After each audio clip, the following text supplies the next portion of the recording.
시편 119편 33절에서 48절입니다. 키워드는 가르치소서, 말씀을 배우길 소원합니다. 자유하길 원합니다. 입니다.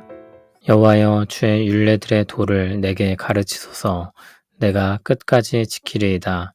나로 하여금 깨닫게 하여 주소서. 내가 주의 법을 준행하며 전심으로 지키리이다. 나로 하여금 주의 계명들의 길로 행하게 하소서. 내가 이를 즐거워함이니이다. 내 마음을 주의 증거들에게 향하게 하시고 탐욕으로 향하지 말게 하소서.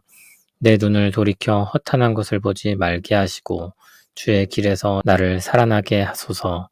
주를 경외하게 하는 주의 말씀을 주의 종에게 세우소서. 내가 두려워하는 비방을 내게서 떠나게 하소서. 주의 규례들은 선하심이니이다. 내가 주의 법도들을 사모하였사오니 주의 의로 나를 살아나게 하소서. 여호와여, 주의 말씀대로 주의 인자하심과 주의 구원을 내게 임하게 하소서. 그리하시면 내가 나를 비방하는 자들에게 대답할 말이 있사오리니 내가 주의 말씀을 의지함이니이다. 진리의 말씀이 내 입에서 조금도 떠나지 말게 하소서. 내가 주의 규례를 바랐음이니이다. 내가 주의 율법을 항상 지키리이다. 영원히 지키리이다. 내가 주의 법도들을 구하였사오니 자유롭게 걸어갈 것이오며 또 왕들 앞에서 주의 교훈들을 말할 때 수치를 당하지 아니하겠사오며 내가 사랑하는 주의 계명들을 스스로 즐거워하며 또 내가 사랑하는 주의 계명들을 향하여 내 손을 들고 주의 율례들을 작은 소리로 읊조리리이다. 아멘. 다섯 번째 여는 히브리어 해로 시작합니다. 내게 가르치소서가 첫 단어입니다. 33절, 34절은 거의 같은 내용을 이야기합니다. 하나님께서 말씀을 가르쳐 깨닫게 해달라고 요청합니다. 그러면 끝까지 전심으로 지키겠다고 말합니다. 시인은 행하고 지킬 목적으로 말씀을 대하고 있습니다. 가치관이 바뀌고 생각이 변하고 말과 삶이 달라질 것을 바랍니다. 그러기 위해서는 하나님의 도우심이 계속해서 필요하다는 것을 자각합니다. 배워 깨달으면 다 되는가 하면 또 그렇지 않습니다. 그래서 35절은 행함을 위해 기도합니다. 주의 계명들의 길로 행하게 해달라고 기도합니다. 그것이 이 사람의 즐거움입니다. 더 근본적으로는 마음의 변화가 필요합니다. 그래서 36절은 마음을 위해 기도합니다. 내 마음을 주의 증거들에게 향하게 해달라고 구합니다. 그렇지 않으면 탐욕으로 향하게 되기 때문입니다. 여기 탐욕은 부당하나 욕심을 내어 얻고자 하는 것을 뜻합니다. 거기서 우리 마음을 돌려 주의 선한 말씀으로 향하게 해달라고 기도합니다. 우리가 경험하는 것처럼 나쁜 마음이 쉽게 일어나고 거기에 사로잡히는 일들이 허다합니다. 거기서 우리 마음을 지켜달라는 기도입니다. 그런데 우리 마음을 흔드는 유혹이 우리 바깥에서 오기도 합니다. 37절에선 그러한 유혹으로부터 눈을 돌이켜 허탄한 것을 보지 말게 해달라고 기도합니다. 헛되고 무익한 것에 마음을 두지 않도록 우리가 헛된 것에 시선을 뺏기지 않게 해달라는 것입니다. 주의 길로 행하며 살기를 소원합니다. 자신의 연약함을 위해 기도하지만 그 마음의 중심은 하나님께 있습니다. 그래서 주를 경외하게 하는 주의 말씀을 그에게 세워달라고 기도합니다. 그는 두려운 비방을 떠나서 선한 주의 규례를 따르고자 합니다. 40절에서 결론적으로 말하길 주의 법도들을 사모하였으니 주의 의로 나를 살게 해달라고 기도합니다. 여섯 번째 여는 히브리어 바브 혹은 와우로 시작합니다. 내게 임하게 하소서가 첫 단어입니다. 41절은 이렇게 기도합니다. 여호와여, 주의 말씀대로 주의 인자하심과 주의 구원을 내게 임하게 하소서. 주의 인자하심과 주의 구원이 함께 언급되는데 주의 인자하심이 구원의 동기이고 주의 구원이 구원의 실행이라고 볼 수 있습니다. 하나님의 인자하신 마음으로부터 구원 역사가 나오는 것입니다. 42절을 보면 나를 비방하는 자들을 의식하고 있는데 그들에게 대답할 말이 있기를 바라고 있습니다. 그것이 무엇입니까? 그것이 바로 하나님의 인자하심과 하나님의 구원입니다. 하나님을 믿고 따르고 의지하는 것을 어리석다고 하고 비웃고 조롱하는 사람들에게 보란듯이 하나님이 나의 구원이라고 말하기를 원하는 것입니다. 시인은 하나님의 말씀이 진리임을 믿기에 그 말씀이 그의 입에서 조금도 떠나지 말기를 기도합니다. 대적들의 거센 비방과 압박에 넘어지지 않기를 바랍니다. 그는 율법을 항상 영원히 지키며 진리 안에 거하는 사람으로 살기를 원합니다. 그것이 그의 인생관입니다. 그는 하나님의 말씀에 진정한 자유가 있음을 믿습니다. 사람들은 말씀 혹은 율법을 따르는 것이 규제와 억압에 갇히는 것이라고 오해를 하지만 시인은 그것이야말로 하나님의 세계에서 허락된 자유를 가르쳐 주고 있음을 압니다. 그것은 마치 운동선수가 경기장에서 운동하는 것과 같습니다. 선수는 경기장 안에서 규칙에 따라서 자유롭게 행할 수 있습니다.